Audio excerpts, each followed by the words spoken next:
I am trying to get on the ballot as the Democratic Party candidate to go in the general election to go against Adam Kinzinger. Obviously, the Social Security Disability Fund is of big importance to you, given your personal circumstances. What are your thoughts on the fact that the fund has about 5 years left before it runs out of money? What I said before, which is we need to take the cap off. The cap on the amount of Yes, the amount that's being paid in, right.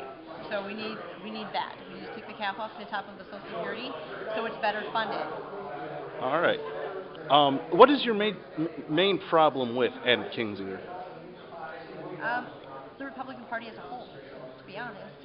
What's going on in Washington, the way that they become the party of no, they don't want to work with us. They don't, it amazes me this past week that we can't get the bucket rule passed, even though a significant portion of American people want it and feel in tax fairness, and history has shown that that works, but yet they want to cut food stamps and things to the poor. And I know that they've made poverty and unemployment something of a moral deficit, and I don't believe that's true.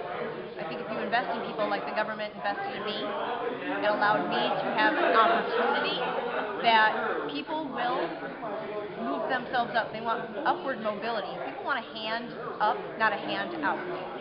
Alrighty. As you're going to be campaigning with limited funds, $4 gas is going to be a major campaign issue, let alone liability.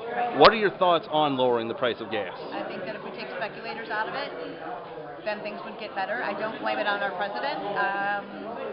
I think gas prices are based on the market availability, and we've put more fuel into the open market than ever before. There's consumption going on in other parts of the world. We need to get our reliance off of oil. I know that when I fill up my truck, it costs about $100 or more. So, yeah, gas prices are very important to me. Do I think it's a simple fix? No. All right. Earlier this week, Nancy Pelosi and other Democrats on Capitol Hill began talking about a constitutional amendment to amend the First Amendment to reverse the Citizens United case. What are your thoughts on such an amendment? You know what, I'll be honest, I hadn't heard that, and I don't want to comment on something I don't know.